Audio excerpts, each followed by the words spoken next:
Hello नमस्कार दोस्तों, welcome to Q scholar. ये पार्ट 2 है सुप्रीम कोर्ट का। इस वीडियो में हम बाकी के टॉपिक्स कवर कर रहे हैं। तो अगर आपने पहली वीडियो नहीं देखी है तो आप देख सकते हैं, वो अपलोड हो चुकी है और ये सेकंड वीडियो है। तो चलिए शुरू करते हैं। तो शुरुआत करते हैं। तीन पोजीशंस हैं जजेस की सुप्रीम कोर्ट में।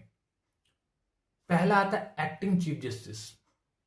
देखिए, अगर चीफ जस्टिस ऑफ इंडिया की पोस्ट खाली है, ऐसी कोई सिचुएशन हुई, या फिर वो एब्सेंट हैं या उनकी तबीयत बहुत ठीक नहीं है कि वो ड्यूटी कर सकें, ऐसी सिचुएशन में प्रेसिडेंट ऑफ इंडिया के पास ये पावर है कि जो बाकी के सुप्रीम कोर्ट के जजेस हैं उनमें से किसी को भी एक्टिंग चीफ जस्टिस बना सकते हैं।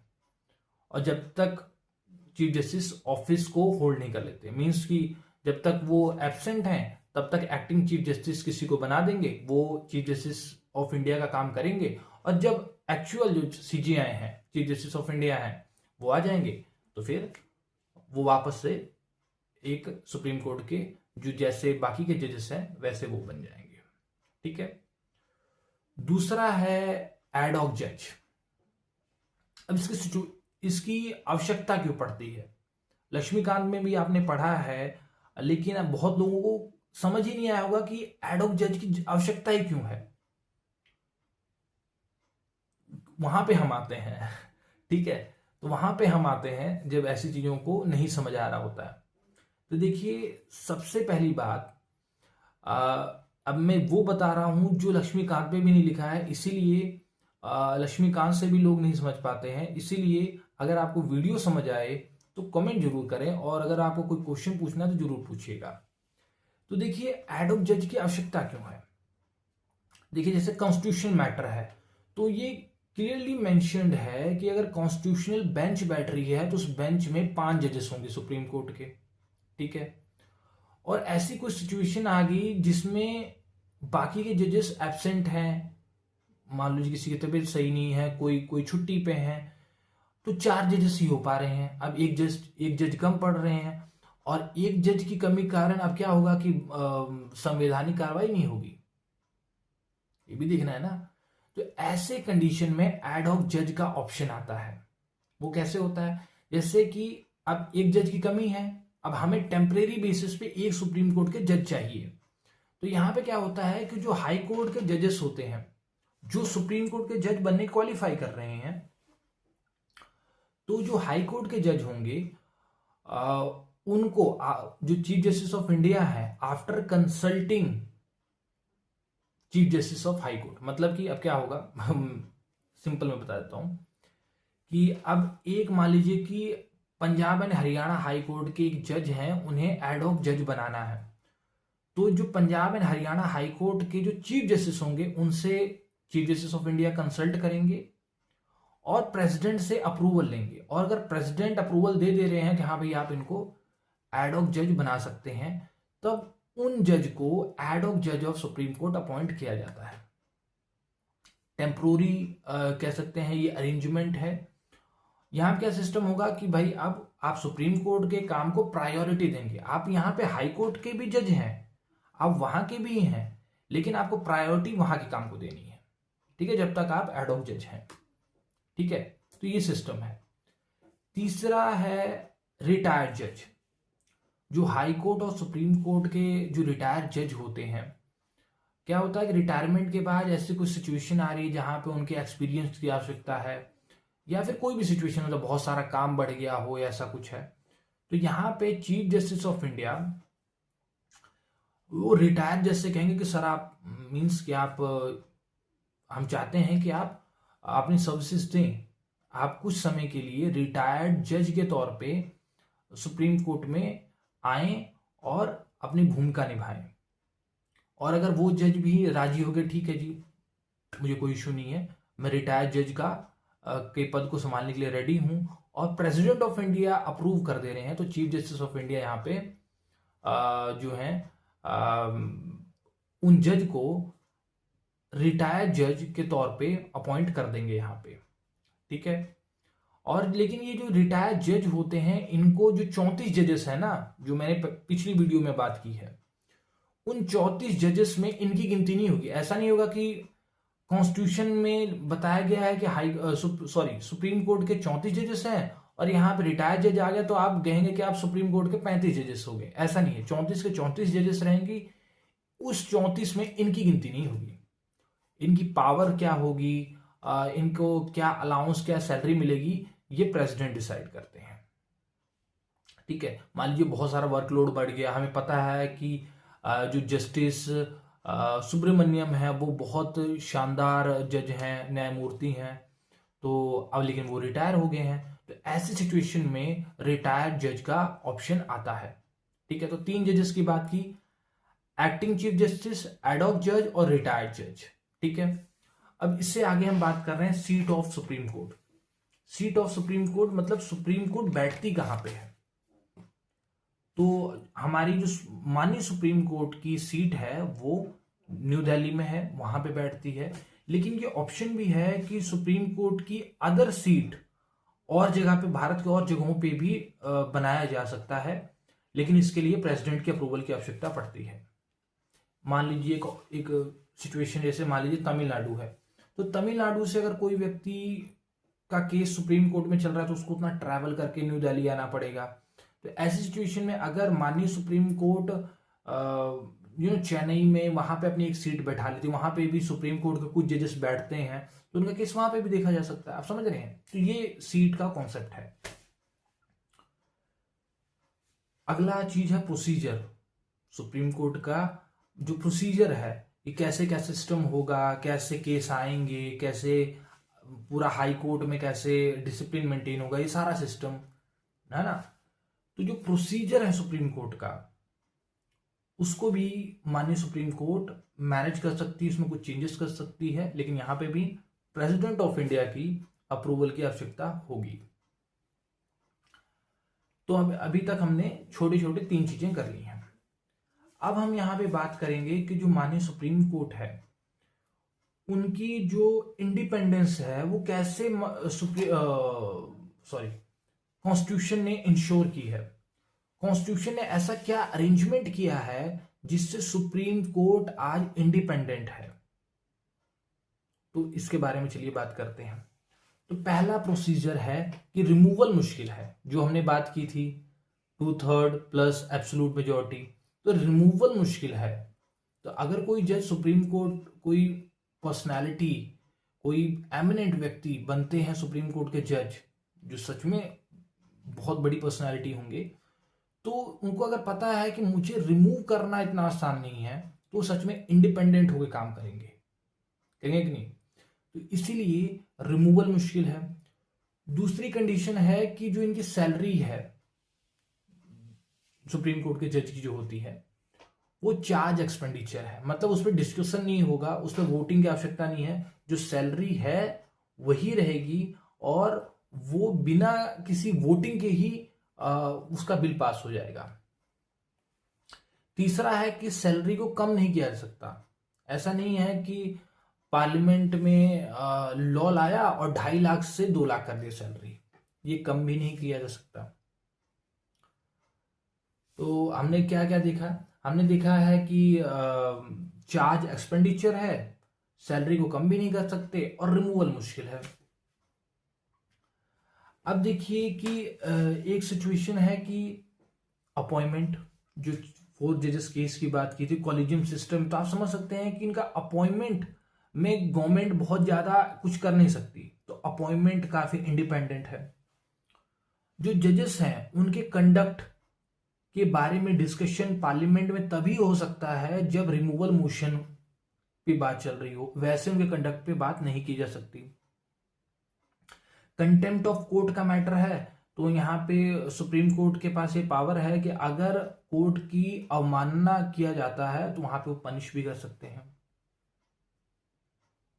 ठीक है, जो सुप्रीम कोर्ट और के जो जजेस होते हैं वो रिटायरमेंट के बाद कोई वो प्रैक्टिस नहीं कर सकते। ऐसा नहीं कि आप सुप्रीम कोर्ट के जज थे, आप रिटायर हुए तो आप फिर लॉयर की तरह प्रैक्टिस करने लगे, ये संभव नहीं है। अब इससे और एक है कि जो जो स्टाफ होता है सुप्रीम कोर्ट का, उसको चीफ जस्टिस ऑफ इंडिया ही अपॉइंट करते हैं। ऐसा नहीं है कि जो स्टाफ है आप कुछ कम कर दें ज्यादा कर दें, है ना, ऐसा सिस्टम नहीं है। वो चीफ जस्टिस ऑफ इंडिया के पास ही पावर है। अब इससे ज्यादा एक देखा जाए तो एग्जीक्यूटिव और जुडिशरी में सेपरेशन है ना। तो ये सारी चीजें हैं जिससे हम कह सकते हैं कि जो हमारी जुडिशरी है, सुप्रीम कोर्ट है, वो काफी इंडिपेंडेंट है। और हम केसेस में देखते भी हैं कि बहुत सारे केसेस होते हैं जहां पे जो माननीय कोर्ट है वो जो वर्डिक्ट है सरकार के खिलाफ देती है। क्यों? क्योंकि हमारे कॉन्स्टिट्यूशन ने माननीय कोर्ट की इंडिपेंडेंस को इंश्योर किया है कि ऐसी कंडीशन होनी चाहिए तब जो जजेस हैं वो प्रॉपरली अपने वर्डिक्ट को दे पाएंगे। तो ये सारी इंडिपेंडेंट कह सकते हैं कि ये चीजें हैं जो उनको प्रॉपरली एम्पावर करती हैं एक कह सकते हैं जस्टिस करने के लिए। अब हम बात करने जा रहे हैं जूरिसडिक्शन की। ठीक है, तो पहला है ओरिजिनल जूरिसडिक्शन। 4-5 जूरिसडिक्शन है सुप्रीम कोर्ट के मेनली। पहला है एक्सक्लूसिव ओरिजिनल जूरिसडिक्शन। एक्सक्लूसिव ओरिजिनल का मतलब क्या है? और सबसे पहली बात कि इसमें क्या आएगा। देखिए, दो स्टेट है, अगर मान लीजिए दो स्टेट का झगड़ा है या सेंटर स्टेट का मैटर है, उस केस में जो केस है वो directly supreme court of India में आता है।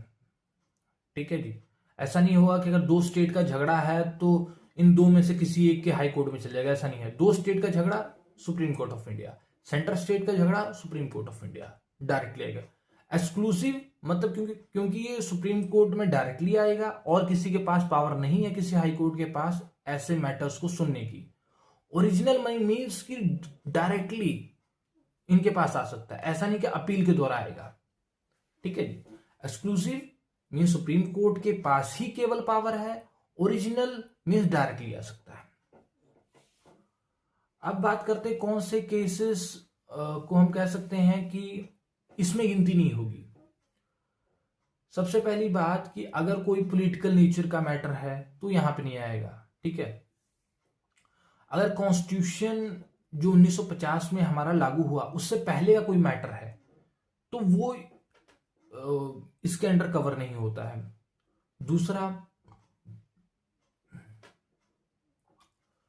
दूसरा अगर कोई मान लीजिए सेंटर या स्टेट ने कोई आपस में एग्रीमेंट किया हुआ है और उसमें ये कहा है कि अगर कोई डिस्प्यूट होगा तो हम ऐसा कोई मैकेनिज्म बनाएंगे जो इस डिस्प्यूट को सॉल्व करेगा, और ये जो डिस्प्यूट है ये सुप्रीम कोर्ट हाई कोर्ट में नहीं जाएगा।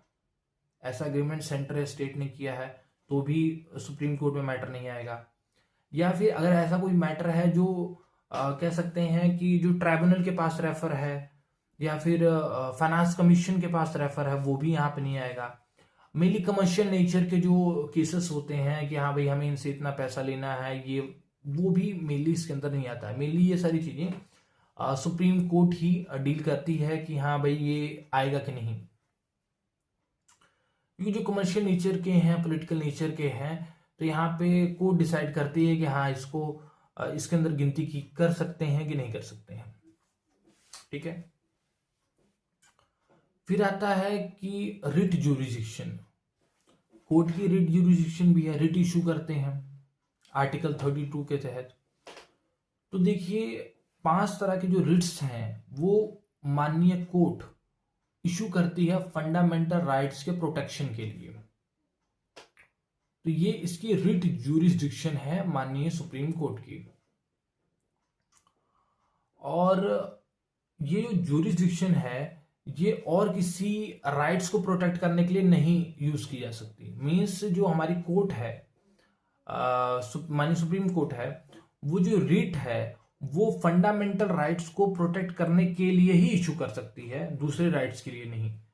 जबकि हाई कोर्ट्स के पास दूसरे रिट्स को भी प्रोटेक्ट करने के लिए, दूसरे भी मैटर्स में रिट इशू करने के लिए पावर है। ठीक है, तो रिट ज्यूरिसडिक्शन हो गया, रिट्स इशू करते हैं आर्टिकल 32 के तहत। ठीक है जी, बहुत बेसिक चीज है, इसमें बहुत कुछ नहीं है समझने को। इससे आगे अगर हम चलते हैं तो हम बात करेंगे अपीलियर जुरिडिक्शन, कॉन्स्टिट्यूशन मैटर में अपील कैसे होगा, कह सकते हैं कि सिविल मैटर्स, क्रिमिनल मैटर्स में अपील कैसे होगा, तो उसके बारे में हम यहाँ पे बात करने वाले हैं। तो जो अपील करना है, अपीलियर जुडिशियल है सुप्रीम कोर्ट की, तो वहां पे देखिए सबसे पहले कि ऐसे ही किसी भी केस में अपील नहीं किया जा सकता। यहाँ पे प्रोसीजर है। सबसे पहली बात करते हैं कॉन्स्टिट्यूशन मैटर है। तो मान लीजिए सुप्रीम हाई कोर्ट में कोई मैटर चल रहा है और वहां पे क्या होता है कि जो माननीय हाई कोर्ट है वो ये सर्टिफाई कर दे रही है कि एक तरीके से एक सर्टिफिकेट दे रही है कि ये जो मैटर है यहाँ पे रिक्वायरमेंट है कॉन्स्टिट्यूशन के इंटरप्रिटेशन की। ये सर्टिफाई कर दिया हाई कोर्ट ने, तब ये मैटर आप, अगर कॉन्स्टिट्यूशन मैटर है तो आप सुप्रीम कोर्ट में इसको ले जा सकते हैं। ठीक है, क्योंकि हाई कोर्ट भी इंटरप्रेट कर सकती है कॉन्स्टिट्यूशन को और सुप्रीम कोर्ट भी कर सकती है। लेकिन अगर हाई कोर्ट सर्टिफाई कर दे रही कि हाँ यहाँ पे रिक्वायरमेंट है इंटरप्रिटेशन की, तब कॉन्स्टिट्यूशन मैटर वाले केस को माननीय सुप्रीम कोर्ट में अपील किया जा सकता है। अब बात आती है सिविल मैटर में क्या होगा। तो सिविल मैटर में भी दो ऑप्शन है। सबसे पहली बात कि यहाँ पे हाई कोर्ट, जो हाई कोर्ट्स हैं वो सर्टिफाई कर दें कि हाँ भाई यहाँ पे रिक्वायरमेंट है, ये जो मैटर है, जो केस है, ये substantial question of law of general importance का है। ये सर्टिफाई कर दें कि हाँ भाई ये जो केस है ये जनरल इंपॉर्टेंस से बहुत ज्यादा रिलेटेड है, बहुत इंपॉर्टेंट है उससे मैटर से।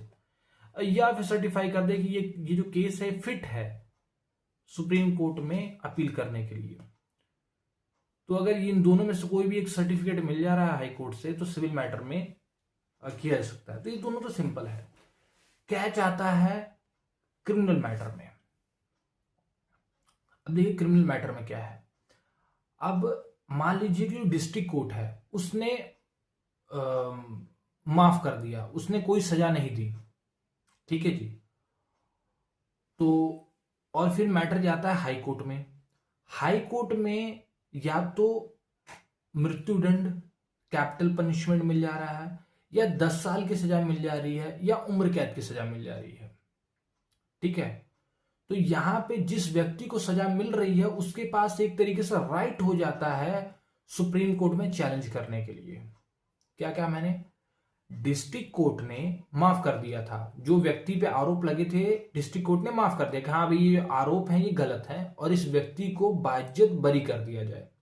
ठीक है, और दूसरा पक्ष फिर मैटर को ले जाता है हाई कोर्ट में, और जो हाई कोर्ट है जिस व्यक्ति पे आरोप लगे थे उसको या तो फांसी की सजा दे दे, या उम्र कैद की सजा दे दे, या 10 साल की सजा दे दे। इन तीनों में से कोई भी एक दे दे। तो जो जिस व्यक्ति को सजा मिल रही है वो पार्टी सुप्रीम कोर्ट जा सकती है एज अ राइट। इनका राइट बन जाए, सर्टिफिकेट की आवश्यकता नहीं है। लेकिन अगर मान लीजिए डिस्ट्रिक्ट कोर्ट ने सजा दी थी, कोई भी इन तीनों में से कोई भी, फांसी की सजा, उम्र कैद, या 10 साल की सजा, लेकिन हाई कोर्ट में जब गया मैटर तो वहां पे उस सजा को खत्म कर दिया गया, बिल्कुल ही खत्म कर दिया गया। इस केस में कोई राइट नहीं है सुप्रीम कोर्ट जाने का। ठीक है, मीन्स अगर पहले सजा थी, यहां पे सजा खत्म हो गई, तब ये मैटर नहीं जा सकता as a right, supreme court में अपील नहीं किया जा सकता। ठीक है, लेकिन अगर यहां पे सजा नहीं थी, यहां पे माफ कर दिया था, लेकिन यहां पे सजा हुई है, हाई कोर्ट में सजा हुई है, तब यहां पे अपील किया जा सकता है। समझ रहे हैं आप? और दूसरा यहाँ पे ऑप्शन है कि यहाँ पे जो हाई कोर्ट है वो सर्टिफाई कर दे कि हाँ फिट है अपील करने के लिए। ठीक है, तो जो पहला ऑप्शन है वो एक राइट दे रहा है, राइट है आपके पास, यहाँ पे सर्टिफिकेट की आवश्यकता नहीं है। ऐसा होता है तो जो अक्यूज्ड है, जो दोषी व्यक्ति इस केस में बना है, वो अपील कर सकता है। और यहाँ पे दूसरे में कि मान लीजिए उसके पास राइट वाला कंडीशन नहीं मिल रहा है, तो अगर हाई कोर्ट यहाँ पे सर्टिफिकेट दे दे कि हाँ फिट है केस को अपील करने के लिए, तब ऐसे अपील किया जा सकता है। तो आपको वीडियो कैसी लग रही है आप जरूर बताएं। इस वीडियो को हम यहीं कंप्लीट कर रहे हैं क्योंकि टाइम ज़्यादा हो रहा है, और बाकी के जो भी पार्ट हैं उसको हम थर्ड वीडियो में कंप्लीट करेंगे। आपको वीडियो कैसी लग रही है जरूर बताएं कमेंट में। और मैं पूरी कोशिश कर रहा हूं कि एक क्वालिटी वीडियो और एक क्वालिटी चैनल बनाया जाए जहां पे जो डिफिकल्ट चीजें हैं वो आसान भाषा में उपलब्ध हों। Thank you.